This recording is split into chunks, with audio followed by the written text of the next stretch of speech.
Hello, everyone. Welcome to the webinar, Guest Relationship Strategies, Your Best Tool for Recovery, hosted by Newhotel and Revinate.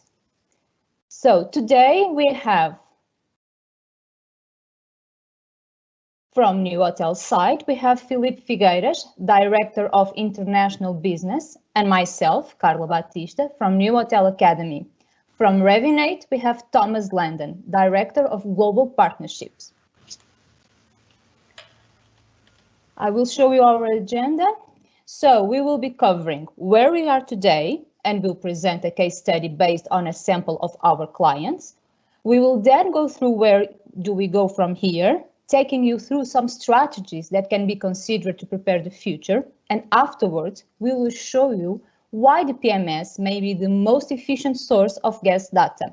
In the end, we will have a Q&A, so feel free to leave your comments on the chat box. So, where are we today? Thank you so much, Carla, and welcome everybody. So, following the title, where we are today, basically the first cases in the European region were reported in January 2020. So governments across Europe and across the world has responded to COVID-19 using interventions that have imposed different degrees of restrictions on the public, schools, and workplaces. Almost all global destinations have imposed restrictions on travel since January, including complete bans on all travel as they work to contain the pandemic. So, our future will depend on what we do today, before and not after. Here, I wanted to share with you some data collected by Newhotel. Basically, we did some data mining here, where we took data from 451 hotels in 26 countries, based on over 5 million room nights. This sample was taken on the 15th April this year and compares 20,000 with the year 2019. So basically here, we can see there will be some slides showing occupancy and cancellations, revenue earned and lost, search turning points dates, comparing world regions and global on the books future pickup. This slide shows all countries taken into consideration, divided by geographical regions. So we do have Americas, Europe's, Africa's, and Asia, and a slightly percentage of the Caribbean market. It's important to highlight here that the total room nights percentage canceled between the period of 1st March and 15 April, where Europe had around 84% of room nights cancel, America 73%, Africa 51%, Asia 38%, and the Caribbeans 13%. So what effect on the hospitality? Obviously, in this photo, where we can see the year 2020, this current year was globally going better than 2019. As you can see, hotel prices were increasing with a similar occupancy than 2019, but with revenue around 15% above previous year. But the problem was by the middle of March 2020, everything changed. So almost instantly, in all the world regions hotels, cancellations up to 85% in Europe between the 15 March and 15 April. Asia was the first to feel this crisis. Africa and the Caribbean were the last. So these are the turning points dates according to this sample, where you can see Asia 12 March, Europe 16, America 17, Africa 18, and then finally Caribbeans on the 21st. Based on the much deeper analysis, our data also shows that business hotels with short stays shows a faster reaction against resort hotels that appears to have slower reduction due to the longer stays. Basically, future pickup and on the books were already influenced by cancellations. There are still some pickups in July, August, although it also might mean that these bookings up to the date we took this picture were not cancelled yet. There's a slight light in the end of the tunnel in September and October, where hotel bookings are slightly increased. And this being said, we need to take care of our future guests now and on our communication towards them. So my question is, where do we go from here, Thomas? All right, welcome everybody. Thank you for having me, Felipe. So where do we go from here? Excellent question. Well, we looked at some predictions, and there is a consensus, as you can see on the next slide, what will happen from here. So if you look at the market, separating leisure travelers and business travelers, and then separating that again between independents and groups, the conclusion is that the business will start picking up with small groups and small groups of leisure travelers. The big groups are definitely something that will wait in the longer term, and will have to take time before that is fully recovered. Also, business will start off to be much more local. As countries and regions will open up back again and allow travel to happen in the short future, the business will be local from the start, and then as time moves on, will eventually become more international. And while your restaurants and bars might look like the picture like this, unfortunately, we will go back to a situation where restaurants and bars and hotels will be back open for business again and fully booked. Humans are, social creatures that like to travel, and as we've seen with every crisis that hit the hospitality sector before, demand will continue to increase, and the number of travelers around the world will continue to increase.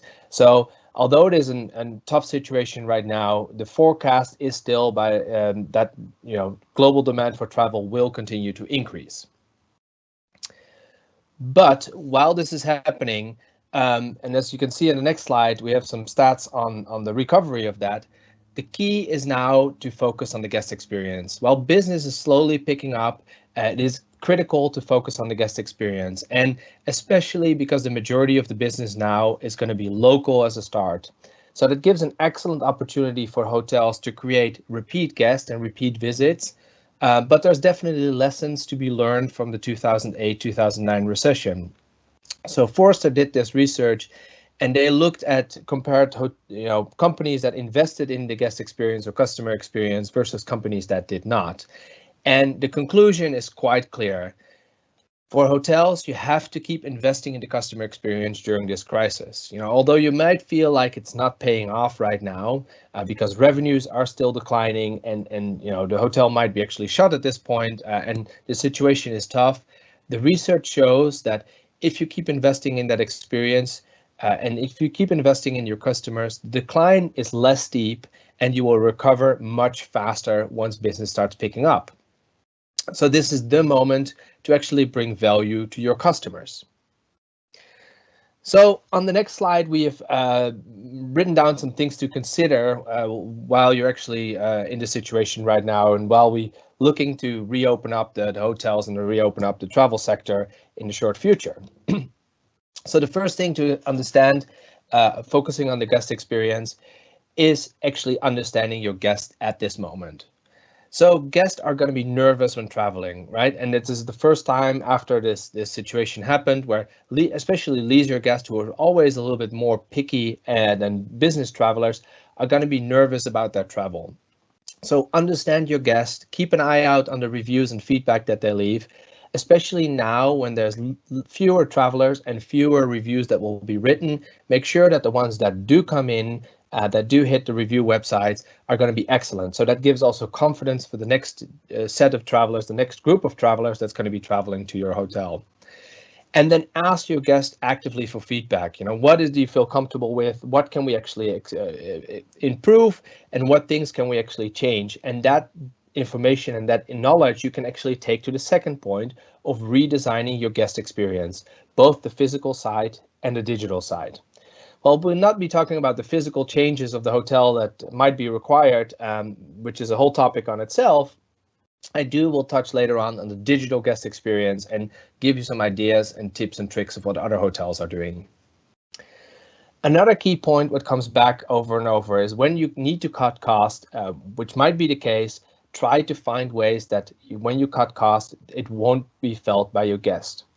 So keep that guest experience up, and research shows again that the experience is key and that it will improve when you require cost, that you will come back faster when you actually don't touch the guest experience. And the last point, help your employees deliver that great guest experience. So on the next slide, I actually pulled some data from Revinate, and we looked over 3 million guest reviews from basically the last 12 months ending at March this one. And one thing is really clear. This is a word cloud of all the reviews that are written, and staff is the single biggest factor in positive guest experience. Staff makes your guest experience and makes the guest stay. So staff is critical element in this whole situation. So some things to consider on the level of staff, on the side of staff. You know, currently many hoteliers are furloughed or unemployed, but after the opening of the hotel market and the labor market, it will be a free-for-all again. So the result is that the best hotels, the hotels that take best care of their staff, will find it easiest to secure the best talent. And you need that talent once you actually want to build that experience again for your guest. And there will be a lot of considerations to taking into account when bringing back staff to the hotel for reopening and recruiting new staff. Those will be major tasks. Staff will need to be retrained on the contact and the way to communicate during service and live interactions with guests. And there might be needed some changes on the physical workplace to do so. On the other side, on the next slide, the digital guest experience. So one way I personally like to look when I talk to hotels, like to look at the guest experience, is actually writing it out over a timeline, starting from the research to the booking to the on-site and then the post-stay phase. And there will be changes required on the digital guest experience moving forward. So again, we have some things to consider on the next slide. So a couple things to think about when you actually go into this process and revamp that experience, the digital guest experience, is that first and foremost, you will have a majority of domestic guest travelers. And domestic guest travelers have different needs and different expectations and different need different information also than foreign guests. Especially when you're a hotel that has a lot of foreign guests. Normally, you will have more local guests at this point. You need to think about, how do you actually communicate with this guest and how do you redesign the guest experience from there? And I will have a practical example from a hotel that drives business later this way. Also, now more than ever, people need extra information and guidance and support to navigate, the whole process from actually arriving at a hotel. What can I do? What can I expect? What should I not do? So be clear in your communication when you actually design that experience, the digital side. Then the digital-led experiences will continue to grow in popularity. Right? This is nothing new. It is just an acceleration from what's already happened. But this whole situation with COVID is now pushing this faster and accelerating this popularity growth. The same as the point below, make physical front desk processes digital. Again, this is already something that is happening, but now will actually be, fast forward through this whole crisis. Then the other point is learn and improve from A/B testing. The great thing about actually the digital guest experience is that you can continue to try different things. A/B test, so try 2 different ways of actually communicating and see what actually works best. And this is a great way to actually learn and improve and continue to develop that digital guest experience. And then the last point, improve your guest experience with guest data. And I'll talk about that later on. First, I want to show you 2 examples of campaigns that have been going out right now. The first one is in focus on local guest. This is a campaign that went out from a hotel in Sonoma that just understands, hey, nobody wants to go to an airport. Airports are shut down. There's not a lot of opportunity for attracting guests that are foreign or from outside the state in this case. So focus on the local guest to actually entice them to come back once the possibility is there. And the second example I have on the next slide is an example from a hotel in London who's really clear on the guidance that they're giving to the hotel. Clear in this case about their policies, about the options that they have when you book future stays. And this will continue to evolve. As hotels open, you need to be clear about, what guests can actually expect from when they arrive at the hotel, and what things they should consider when they actually arrive at the hotel. So an example of clear guidance for your guests who actually at this point might be a little bit nervous to travel again. Going to the next slide. When we talk about guest data as the last point, I wanted to kind of frame the conversation around guest data. And the way we look at guest data is to kind of divide them and say in these 4 buckets. And this is a typical divide when you look at customer data or guest data. And the first bucket is really identity data, everything around a profile. So names, addresses, email addresses, physical addresses, birthdays, everything that is tied to that particular guest or that guest profile. The second bucket where we look at guest data is the quantitative data. So the transactions, the online behavior, the guest satisfaction, everything we can measure that is related to that particular guest. The third bucket is the descriptive data, preferences and behaviors. And this is already getting a little bit more tricky. When identity and transactional data are the quote unquote fairly easy ones to capture, descriptive data already gets a little bit more difficult because there's a difference between preferences and behaviors. On the side of preferences, if you ask me, what is your favorite breakfast or what would you like for breakfast, I'd probably answer something in the lines of something healthy, something with no carbs or something without meat to be, applying to my healthy side of my life. But then my behavior, when I had a couple beers the night before, when I come to the breakfast buffet, will be completely different, where I load up on some bacon and some greasy sausages. So clearly understand the difference between preferences and behaviors on the descriptive data side. And then the last bucket is the qualitative data, the attitude and opinions of guests. And this is really the most difficult thing to capture. And it might even be argued that this is actually not worth it with all the effort and all the energy that you need to spend to actually capture that data. But capturing that data actually allows you to improve that guest experience because you know the guest. And on the last slide, we have some stats on the effects and the benefits of actually guest data, that you can use that guest data for segmentation. So what we see with hotels actually using the guest data for the benefit of segmentation that allows them to send the right message to the right person, to the right audience. And yep, we got the slide back. Is actually allows you, grants you higher open rates, higher click-through rates, and eventually higher revenue per recipient. So then going to the next slide and passing the baton to Carla. Actually, how do you collect that guest data and how do you actually work that on your side? Thank you, Thomas. This will now we are going to show you how big data can help you. So all this brings us to one crucial point. Do you know your guests? You already hold tons of information that tell you a lot about your guests. Big data registers the digital footprint left by each person in the digital ecosystem. These data are data sets that are so large and complex that traditional data processing application software is inadequate to deal with them. However, this data has potential if we know how to use it. On my next slide, okay. So on my next slide, I'm showing you how you can bring this up to the PMS, which is where you store a large amount of data every day. How can this data help you? This data will help you to improve in terms of guest service, find different ways to increase your hotel revenue, and can even help you to reduce costs.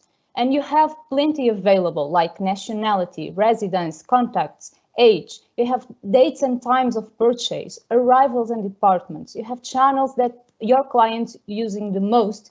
You have a different kind of information that you can collect from each guest into your PMS in their guest profile. So there are a lot of entry points that, as we can see on my next slide, that give you all this information about your guests. Basically, there are two possible marker sources of data, the external and internal sources.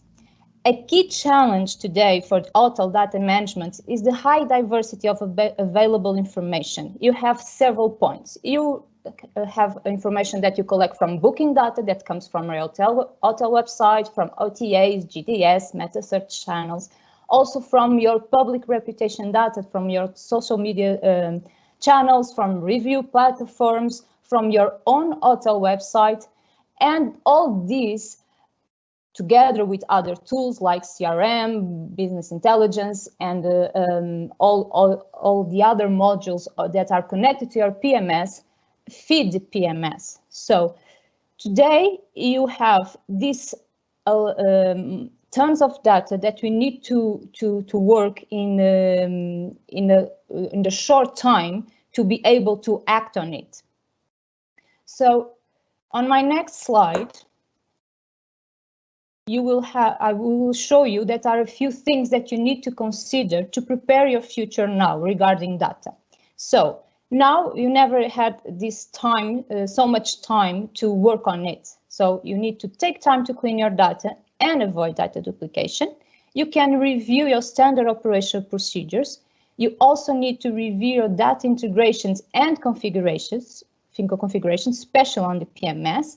And it's also really important to set strategies to get more valuable data from your guests. And you can do it so by implementing guest apps for front desk procedures for an efficient data collection, and also embrace other touchless strategies to collect data like self-check-in kiosks, housekeeping apps, for example. So investing now on mobile apps will, for instance, help you track more guest data, which is information that you can trust and is inputted directly by the guest that goes directly straight to the PMS. On our next slide, we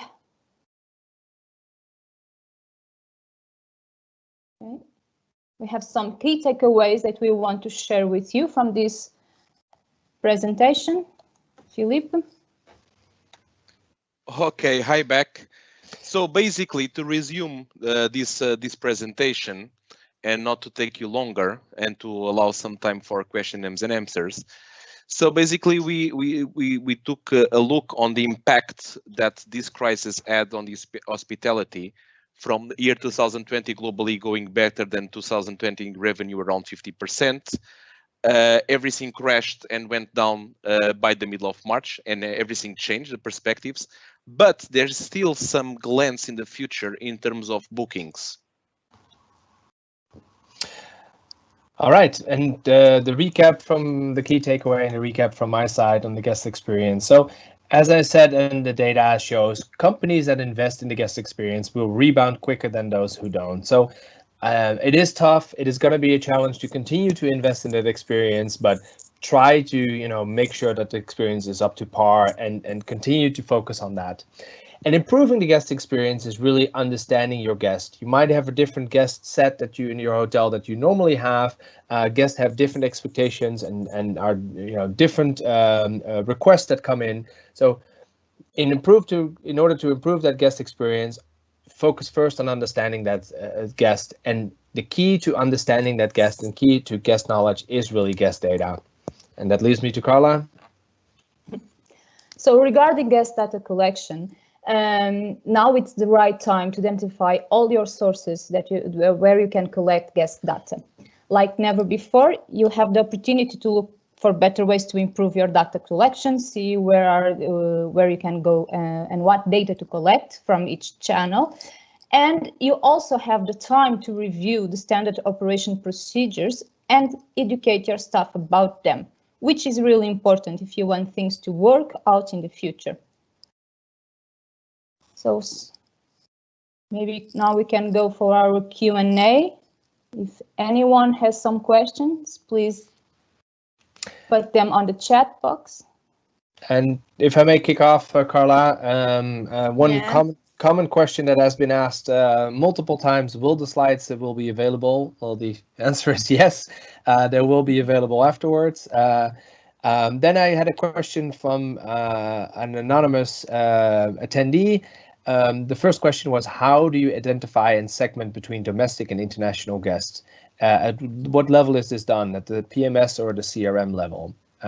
If I may take that one as a start. Sure. Yeah. Sure, Thomas. Go ahead. it would start at the source. So collect the right data at the source where the booking comes in. So if that is the booking engine, then make sure that you actually connect enough data at the booking engine. If it's at the PMS level, connect enough data at the PMS level. So really go to the first point where you actually start collecting that data and enrich it from that point. It's easier to do it when the data comes in than along the way later on in the process. So it is really dependent on where the data comes in first, but use that as your starting point to actually collect the most data. That's why it's important to review the system's configurations, make sure all the mappings are done, all your segments or your origins or market sources are there, so that, to feed correctly all the tools that you need. Correct. I noticed there's some other questions, but they're in Portuguese, and my Portuguese is not that good. So you have to. Okay. So there's another one for you probably. Do you think the hotels has to stop serving a breakfast buffet and alternative go back? We have to go back to the service table. Good one. I'm although I have started my hotel career actually in the F&B departments. It's been a long time ago that I worked in the breakfast room. But I think eventually in the beginning, yes. I don't see people lining up for buffets in the short term of that. Maybe in the longer future that will actually be open again, or possibility again.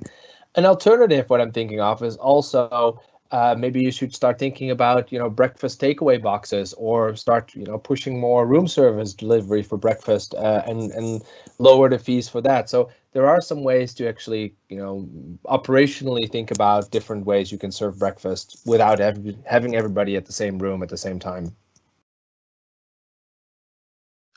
Okay, I've got another one in Portuguese, so I will translate it to you or to everybody. So here is Marcia Viegas is asking what solutions Newhotel is going to propose in terms of procedures of check-in and check-out to avoid lots of people.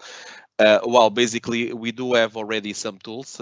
We do have our own mobile apps, apart from also, of course, interfacing with other providers, which will allow in immediate future for hotels, to put online their online check-in, so make available this type of tool so that the client feeds automatically data inside the system, apart from, of course, making his own check-in online. Apart from that, we do have tools like housekeeping, where we can get all sorts of information of housekeeping status and new procedures and stuff, and apart, of course, from controlling all of the work. So there are all a bunch of apps, applications that we did, and also ones that we interface with others.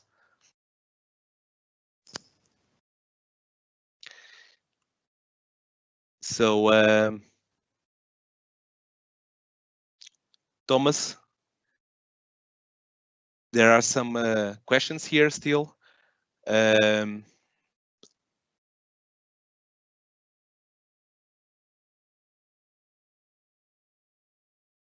a way that can a restaurant work? In what way can a restaurant work in ECRM?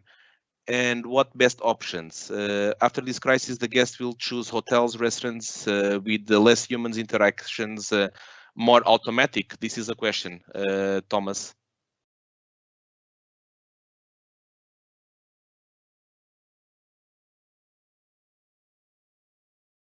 Hello?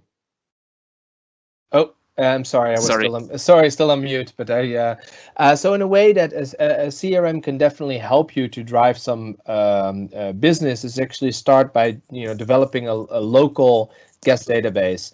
A restaurant is a great way to actually start collecting names, to start building an depository, a database of local guests. And from there, you can actually start also, first of all, invite them to the restaurant, invite them back on specials that you have, but also offer types of, dinner packages or dinner stay packages along the way. So a CRM is really a great starting point to drive that local demand for your restaurants and hotels. Thank you, Thomas. Back again, there is a a re-question over a question already done and replied concerning breakfast service. I saw on TV that probably it will be changed to room service. So it's quite complicated at this time. Probably it will be by a kind of shifts or a lunchbox you meant. However, guests are very demanding on items on breakfast. Do you think it will have to change, and therefore the prick of food and beverage too? Yeah, I think that, as I said, I'm not the F&B expert, so I'm defer to the experts on this. My personal thought would be there's definitely going to be changes, and depending also on the restaurant, from the hotel and the restaurant that they have, is a big enough capacity for guests to actually keep some distance? Do you indeed, as mentioned, work with time slots? I've heard of hotels thinking about like different slots of breakfast where you can actually sign up and you show up at the right time, and you only have a certain amount of time allocated for breakfast. Operationally and physically in the hotel, there's going to be a lot of ways to kind of reconfigure that hotel experience, and I think that's going to be a case-by-case basis based on the hotel and based on the space and the layout and based on the guest.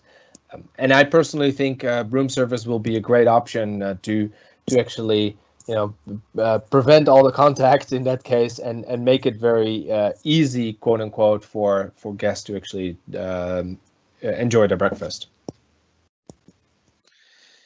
So we've got another one here from Anonymous. We work with electronic locks at our apartments. Is it important to focus on self check-ins or continue doing presential check-ins? Well, in this scenario, the future was already going forward, so this is already a reality. People doing their own check-in online. We see this with the aviation. It was easily implemented. Everybody embraced these ideas, and we see it as well on the hospitality. So I think Thomas has a point here. Things were already getting into it, being projected and designed and applied on the hospitality. This situation just made things run faster. So yes, I do think that locks and things like this will be they are already a reality, and people will embrace more and more this idea, because it's possible to do a complete checkout without having access to a receptionist or whatsoever. By instance, we do have already some clients working and operating this way. Yeah, and I think things will continue, to your point, Philippe, continue to change. Right now, it's all around the focus on the 1.5 meter distance and no physical contact at all. My personal thought is like 2 years or 3 years down the line, things will go back to a certain new normal, and overall consumers tend to forget fairly quickly. We've seen this with other crises before, with other troubles that hit the hospitality industry, like the terrorist attacks and things like that. People tend to move on and tend to continue their lives as they did before. So I'm personally of the thought that in a couple of years we've moved away from this, and we'll be all crammed again in an airplane, and we all be sitting together at breakfast. But that's just my projection of this. And I think you're right. There is somebody repeating a question, so it must be important. Do you have special package for small hotels, 1 to 75 rooms, for your software at this time? Yes, I can say we do from our part, and I imagine Thomas from his side also. Absolutely. So come talk to us, and we'll figure that out. Yeah, it's not doesn't matter the size. Systems comprehend many rooms.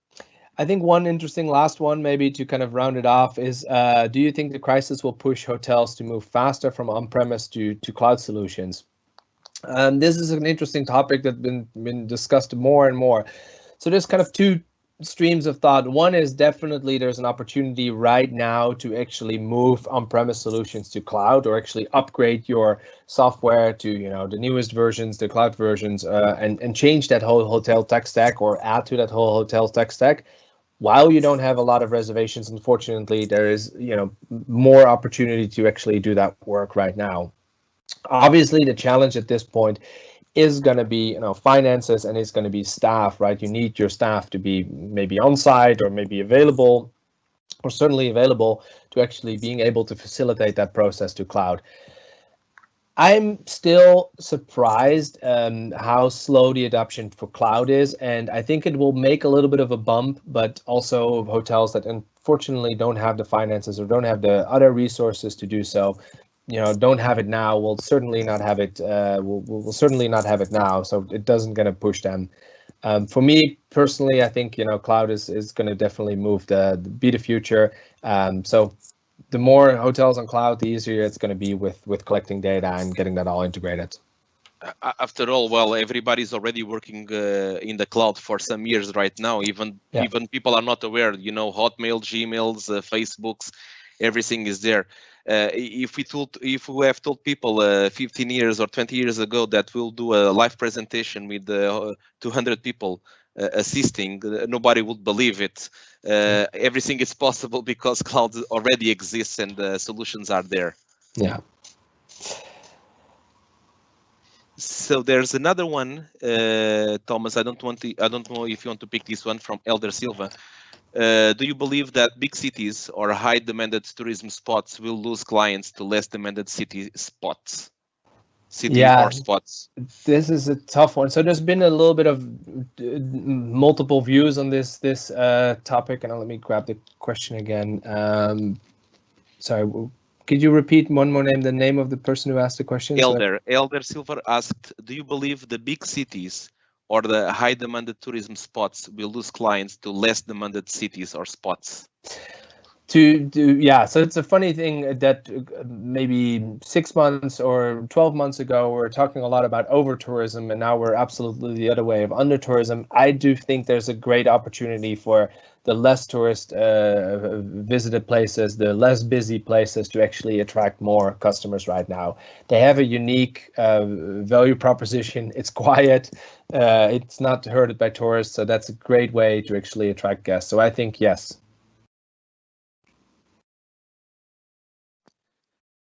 There's another one. I think I'll reply to this one. In Newhotel program, how different segments can be seen? Well, this is anonymous. Basically, you can set how many segmentation as you need. So it's up to the strategy of the hotel to set up. There is no limitation in our systems, and I believe in the others provider systems as well. Yeah. All right, and I have another one to tackle. We have the questions coming. How do you keep data with the GDPR, it's written wrong, GDPR laws, and how do you actually collect data, and are you allowed to keep that? So the answer is yes. Full disclaimer, I'm not a lawyer, definitely check with that, but the way we work with hotels is that you definitely can have data processors to use that data and process that data and keep that data. You have to make changes to your data policy or your privacy policy, and you have to disclose actually what you do with that. But we do this for customers and hotels all around the world, and there's definitely, even with GDPR, there's definitely opportunities to do so.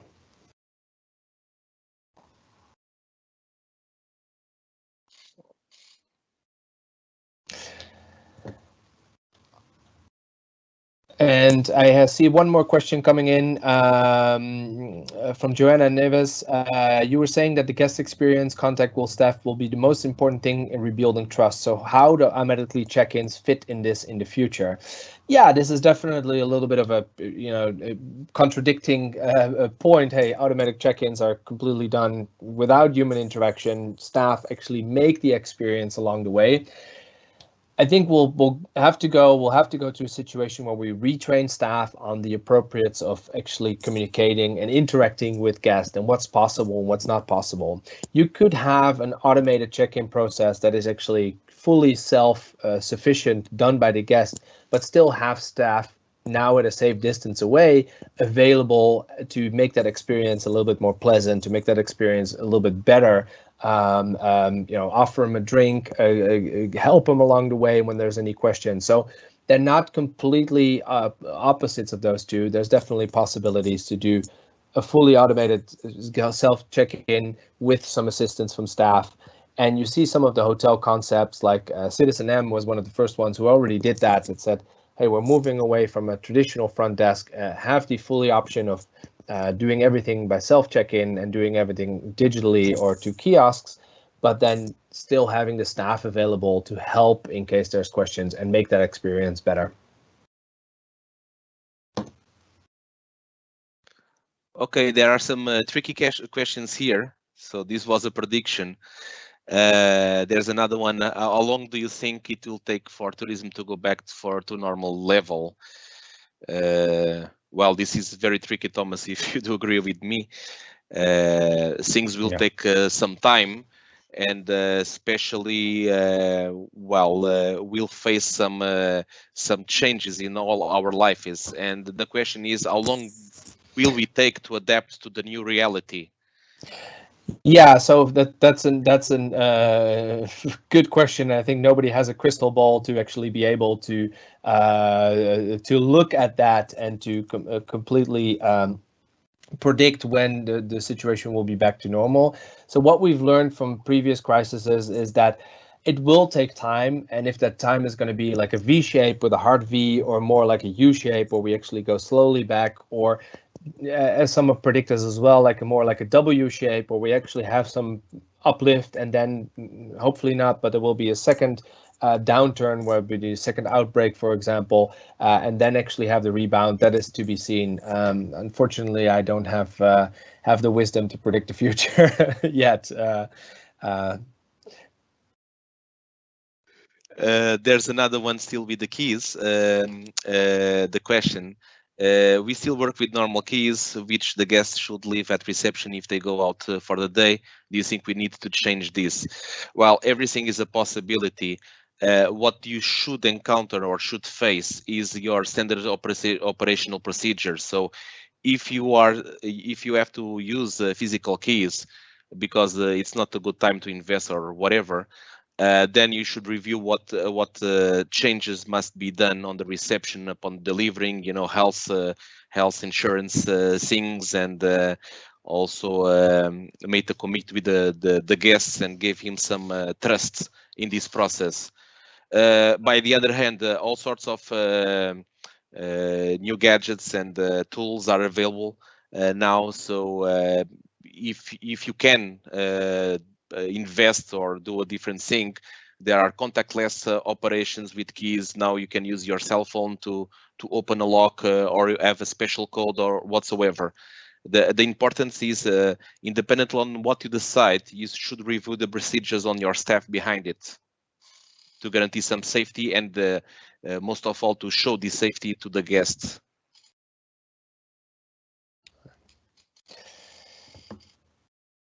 Well, Felipe, this might be a good time to close off the questions, and thanks everybody for the participation. Unless we have some excellent interaction. Thank you so much for raising the questions and for the interaction of this webinar. Well, I would also like to thank you all for attending this one. I hope that some ideas came out of this, and we look forward to meet you in the future. Absolutely. Thank you, and stay safe. Stay safe. Thank you.